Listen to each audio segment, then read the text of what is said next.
नमस्कार प्यारे साथियों, आप सबका स्वागत है आकाश एकेडमी में।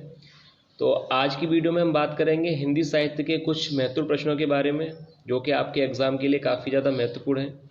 तो आप सभी विद्यार्थी वीडियो को कंप्लीट देखिएगा। अगर आप सभी विद्यार्थियों को वीडियो पसंद आए तो लाइक ज़रूर कीजिएगा और चैनल को सब्सक्राइब करने के साथ साथ वीडियो को शेयर ज़रूर कीजिएगा, ताकि उन लोगों को भी आप जो है ग्रुप में जोड़ सकें जो टीजीटी पीजीटी की तैयारी कर रहे हैं। तो चलिए ज़्यादा समय न लेते हुए वीडियो को शुरू करते हैं और देखते हैं आज के महत्वपूर्ण प्रश्नों को। तो देखिए, सबसे पहला प्रश्न जो दिया गया है वह काफ़ी ज़्यादा महत्वपूर्ण है आपके एग्ज़ाम के लिए। तो देखिए, प्रश्न पूछा गया है, मैं नीर भरी दुख की बदली किसकी रचना है। देखिए, सबसे पहले तो इस प्रश्न पे आप स्टार बना लीजिए, क्योंकि ये प्रश्न एग्ज़ाम के लिए काफ़ी ज़्यादा इम्पोर्टेंट प्रश्न है। प्रश्न है कि मैं नीर भरी दुख की बदली किसकी रचना है। ऑप्शंस दिए गए हैं। पहला ऑप्शन दिया गया है, ऑप्शन ए मीराबाई, या ऑप्शन बी कबीरदास, या ऑप्शन सी महादेवी वर्मा, या ऑप्शन डी सुभद्रा कुमारी चौहान। तो देखिए, यह प्रश्न काफ़ी अच्छा प्रश्न है हिंदी की परीक्षा के लिए, आपके एग्जाम में भी पूछा जा सकता है। तो याद रखिएगा, अगर ये पूछा जाता है कि मैं नीर भरी दुख की बदली किसकी रचना है, तो ऑप्शन सी याद रखिएगा, महादेवी वर्मा। यानी यह जो रचना है मैं नीर भरी दुख की बदली, यह महादेवी वर्मा की रचना है, याद रखिएगा। अच्छा प्रश्न है, एग्जाम में आपसे पूछा जा सकता है। तो ऑप्शन सी इस प्रश्न का राइट आंसर है, महादेवी वर्मा। अब इसके बाद देखिए क्वेश्चन नंबर सेकंड यानी नेक्स्ट प्रश्न देखते हैं। देखिए, प्रश्न दिया गया है, विष्णु प्रभाकर रचित आवारा मसीहा किसकी जीवनी है। यह प्रश्न भी आप इस पे भी आप स्टार बना लीजिए, ये भी एग्जाम के लिए काफ़ी अच्छा प्रश्न है। यहाँ पर आप प्रश्न को पहले समझिएगा। प्रश्न दिया गया है कि विष्णु प्रभाकर द्वारा रचित आवारा मसीहा किसकी जीवनी है। अब जैसे प्रश्न अगर आपसे पूछा जाए कि आवारा मसीहा के रचनाकार कौन है, तो विष्णु प्रभाकर राइट आंसर होगा। अगर रचना विधा पूछी जाए तो जीवनी होगी, पर यहाँ पर प्रश्न अलग है। यहाँ पर कहा गया है कि विष्णु प्रभाकर रचित आवारा मसीहा किसकी जीवनी है, यानी किसके जो है जीवनी है। ऑप्शन दिए गए हैं, मोहन राकेश की, शरत चंद्र चट्टोपाध्याय की, या ऑप्शन सी रविंद्रनाथ टैगोर, या ऑप्शन डी इनमें से कोई नहीं। तो देखिए, चार ऑप्शन दिए गए हैं। तो आवारा मसीहा जो जीवनी है तो विष्णु प्रभाकर ने जो रचित की है वो किसके ऊपर है, ऑप्शन बी याद रखिएगा, शरत चंद्र चट्टोपाध्याय के ऊपर जो है लिखी गई है, उनकी जीवनी है ये आवारा मसीहा, जो कि विष्णु प्रभाकर द्वारा रचित है। याद रखिएगा, अच्छा प्रश्न है, एग्जाम से आप पूछा जा सकता है आप लोगों से।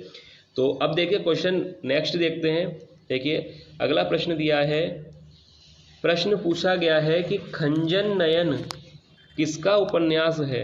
देखिए, ये भी प्रश्न कितना महत्वपूर्ण प्रश्न है। खंजन नयन किसका उपन्यास है। Option A Jainendra Kumar, option B Amritlal Nagar, option सी जयशंकर प्रसाद, या ऑप्शन डी मुंशी प्रेमचंद। तो देखिए, ये प्रश्न भी काफ़ी अच्छा प्रश्न है। खंजन नयन किसका उपन्यास है, तो मैं आपको बता दूं इस प्रश्न का जो राइट आंसर होगा ऑप्शन बी याद रखिएगा, अमृतलाल नागर का उपन्यास है खंजन नयन। याद रखिएगा, अच्छा प्रश्न है, इसीलिए मैंने आपसे कहा था कि वीडियो को एंड तक देखिएगा, कंप्लीट देखिएगा, क्योंकि एक एक प्रश्न जो है काफ़ी महत्वपूर्ण है। तो देखिए, खंजन नयन किसका उपन्यास है, अमृतलाल नागर का, याद रखिएगा। अब देखिए क्वेश्चन नंबर 4 यानी नेक्स्ट देखते हैं।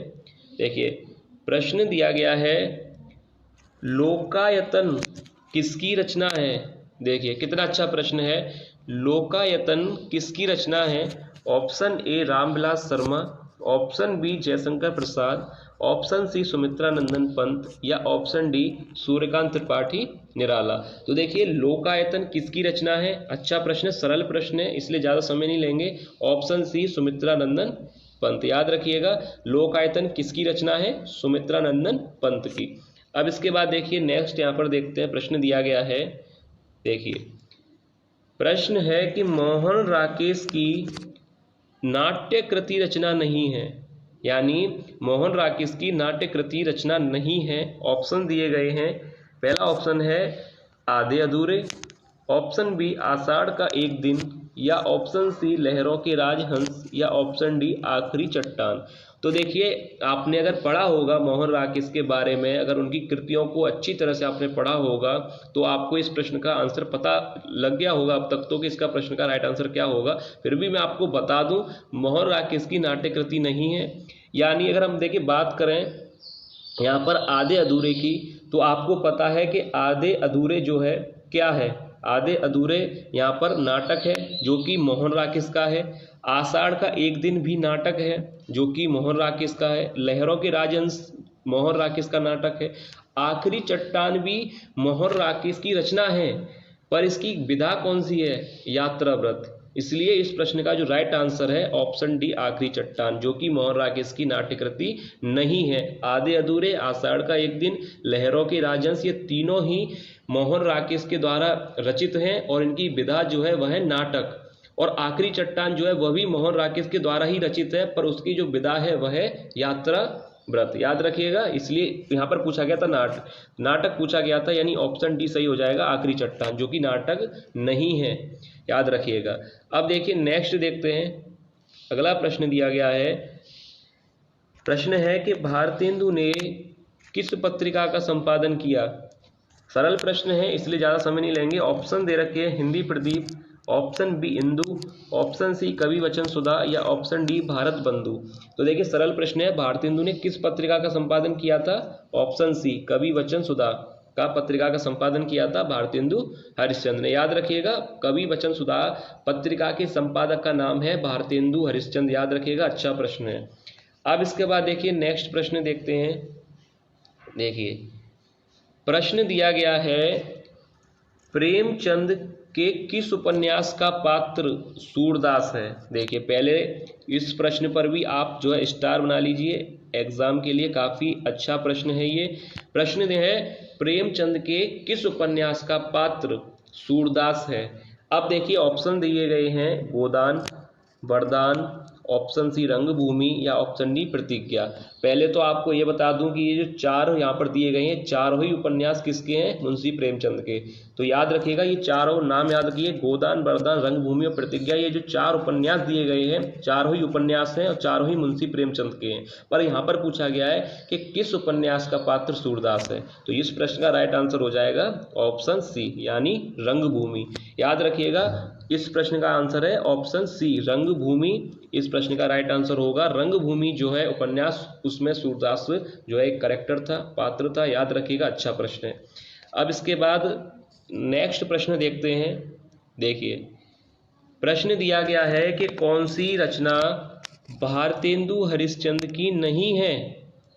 कौन सी रचना भारतेंदु हरिश्चंद्र की नहीं है। Option A Bharat Janani, option B Bharat Durdasha, option सी अंधेर नगरी या ऑप्शन डी अंधा युग। तो देखिए कौन सी रचना है जो भारतेंदु हरिश्चंद्र की नहीं है। तो यहाँ पर अगर बात करें, भारत जननी भारतेंदु हरिश्चंद्र की है, भारत दुर्दशा भी भारतेंदु हरिश्चंद्र की है, अंधेर नगरी की अगर यहाँ पर बात करें तो अंधेर नगरी भी जो है भारतेंदु हरिश्चंद्र की है। अंधा युग जो है धर्मवीर भारती है की जो है काव्य है।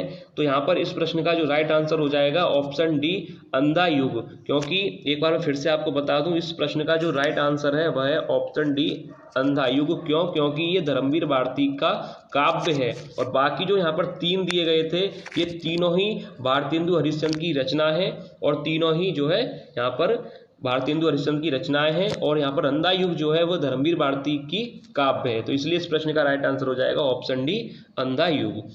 अब इसके बाद देखिए नेक्स्ट देखते हैं। देखिए अगला प्रश्न दिया गया है।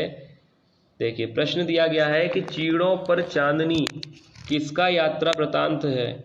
चीड़ों पर चांदनी किसका यात्रा वृतांत है। Option A Nirmal Verma, option B Rahul Sankrityayan, option C Mohan Rakesh या ऑप्शन डी जयशंकर प्रसाद।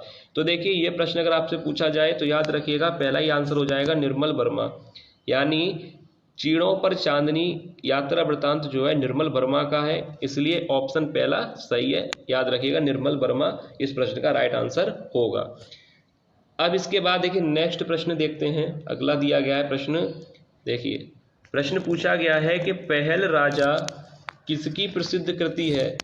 पहल राजा किसकी प्रसिद्ध कृति है? ऑप्शन ए अमृतलाल नागर, ऑप्शन बी जगदीश चंद्र माथुर, ऑप्शन सी निर्मल वर्मा या ऑप्शन डी राहुल सांकृत्यायन। तो देखिए पहल राजा किसकी प्रसिद्ध कृति है? याद रखिएगा, अगर ये भी प्रश्न एग्जाम में आपसे पूछा जाए पहल राजा किसकी प्रसिद्ध कृति है, यानी ऑप्शन बी जगदीश चंद्र माथुर इस प्रश्न का राइट आंसर होगा। जगदीश चंद्र माथुर याद रखिएगा, पहल राजा किसकी कृति है? जगदीश चंद्र माथुर की, यानी ऑप्शन बी राइट होगा। अब इसके बाद देखिए नेक्स्ट प्रश्न दिया गया है। देखिए प्रश्न दिया गया है कि कौन सी कहानी जयशंकर प्रसाद की नहीं है? तो सबसे पहले तो आप इस थोड़ा प्रश्न को सही कर लें, कहानी की जगह रचना यहाँ पर आप लोग लिख लें, रचना कि कौन सी रचना जयशंकर प्रसाद की नहीं है। ऑप्शन दिए गए हैं कंकाल या ऑप्शन बी तितली, ऑप्शन सी चंद्रगुप्त या ऑप्शन डी कफन। तो देखिए अगर बात करें कंकाल, तितली और चंद्रगुप्त के बारे में तो ये तीनों ही जो है रचना जयशंकर प्रसाद की हैं। तो यहाँ पर जो ऑप्शन डी दिया गया है कफन वो राइट आंसर हो जाएगा, यानी कफन जो है जयशंकर प्रसाद की रचना नहीं है। ये किसकी रचना है? मुंशी प्रेमचंद की। याद रखिएगा ऑप्शन डी इस प्रश्न का राइट आंसर होगा। अब इसके बाद देखिए नेक्स्ट प्रश्न दिया गया है, देखते हैं अगला प्रश्न क्या है। प्रश्न दिया गया है कि यशपाल की कृति नहीं है। देखिए यशपाल की कृति नहीं है, ऑप्शन ए झूठा सच, ऑप्शन बी दादा कामरेड या ऑप्शन डी दिव्या या ऑप्शन डी तमस। देखिए कितना अच्छा प्रश्न है कि यशपाल की कृति नहीं है। 4 ऑप्शन दिए गए हैं, तो मैं आपको बता दूं कि झूठा सच, दादा कामरेड और दिव्या, अगर तीनों देखा जाए तो ये तीनों ही यशपाल की कृति हैं। तो यहाँ पर जो राइट आंसर हो जाएगा वह है ऑप्शन डी तमस। याद रखिएगा तमस जो है यशपाल की कृति रचना नहीं है। झूठा सच, दादा कामरेड और दिव्या तीनों ही कृतियां जो है यशपाल की हैं, तमस जो है यशपाल की कृति नहीं है। याद रखिएगा, अच्छा प्रश्न है। और आप लोग बताइएगा, अगर आप लोग वीडियो कंप्लीट देख रहे हैं तो आप लोग बताइएगा कि जो तमस कृति है वह किसकी है। यशपाल की कृति यहाँ पर तीनों है, झूठा सच, दादा कामरेड और दिव्या। तो जो तमस यहाँ पर कृति है वह किसकी कृति है, यानी उसके रचनाकार कौन है? आप लोग जरूर बताइएगा कमेंट करके। अगर आप यहाँ तक वीडियो तक देख रहे हैं तो आप लोग बताइएगा कि तमस जो है किसकी कृति है। अब इसके बाद देखते हैं नेक्स्ट प्रश्न दिया गया है। देखिए प्रश्न दिया गया है कि पृथ्वीराज रासो का रचना काल है। ऑप्शंस दे रखे हैं आदिकाल, ऑप्शन बी भक्ति काल, ऑप्शन सी रीति काल या ऑप्शन डी आधुनिक काल। तो देखिए पृथ्वीराज रासो का जो रचना काल है, सरल प्रश्न है, तो देखिए राइट आंसर हो जाएगा ऑप्शन ए, यानी आदिकाल जो है पृथ्वीराज रासो का रचना काल है। पृथ्वीराज रासो जो किस काल की रचना है ऐसे भी आ सकता है, याद रखिएगा आदिकाल की रचना है। अब इसके अगर रचनाकार के बारे में आपसे पूछा जाए तो सरल है, याद होगा आपको, चंद बरदाई जो है इसके रचनाकार हैं और पृथ्वीराज रासो का रचनाकाल जो है आदिकाल है। अब इसके बाद देखिए नेक्स्ट देखते हैं प्रश्न दिया गया है। प्रश्न दिया गया है कि प्रिय प्रवास के रचनाकार हैं। Option A Ramdhari Singh Dinkar, option B Bharatendu Harishchandra, option C Ayodhya Singh Upadhyay Hariaudh या ऑप्शन डी मैत्री शरण गुप्त। तो देखिए प्रिय प्रवास के रचनाकार कौन हैं? तो याद रखिएगा, अगर ये प्रश्न आता है एग्जाम में तो याद रखिएगा ऑप्शन सी अयोध्या सिंह उपाध्याय अरिहौत इस प्रश्न का राइट आंसर होगा, यानी अयोध्या सिंह उपाध्याय अरिहौत जो है प्रिय प्रवास के रचनाकार हैं। अब इसके बाद देखिए नेक्स्ट प्रश्न है, यानी अगला प्रश्न दिया गया है, अखरावट के रचनाकार हैं। Option A Jagannath Das Ratnakar, option B Kabir Das, option C Ghananand या ऑप्शन डी मोहम्मद जायसी। तो देखिए ये प्रश्न भी अच्छा प्रश्न है एग्जाम के लिए। अखरावट के रचनाकार हैं, याद रखिएगा इस प्रश्न का जो राइट आंसर होगा यानी ऑप्शन डी ही इस प्रश्न का राइट आंसर है, मोहम्मद जायसी, यानी पूरा नाम है मलिक मोहम्मद जायसी, इस प्रश्न का राइट आंसर होगा। अगर आपसे पूछा जाए कि अखरावट के रचनाकार तो आंसर हो जाएगा मलिक मोहम्मद जायसी, यानी ऑप्शन डी। तो ये था आज की वीडियो का अंतिम प्रश्न, लास्ट क्वेश्चन था ये। उम्मीद है आप लोगों को वीडियो पसंद आई होगी। अगर वीडियो आप लोगों को पसंद आई है तो लाइक ज़रूर कीजिएगा और चैनल को सब्सक्राइब करने के साथ साथ वीडियो को शेयर ज़रूर कीजिएगा, ताकि उन लोगों को भी आप इस चैनल से जोड़िएगा जो लोग टीजीटी पीजीटी हिंदी की तैयारी कर रहे हैं, ताकि उनको भी अपनी तैयारी में मदद मिल सकेगी। तो चलिए मिलते हैं नेक्स्ट वीडियो में ऐसे ही और महत्वपूर्ण एमसीक्यू के साथ। तब तक आप लोग अपनी तैयारी अच्छी तरह से करते रहिए। अगर आपको किसी भी प्रश्न में कोई भी डाउट रहता है तो आप लोग कमेंट करके जो है हमसे पूछ सकते हैं।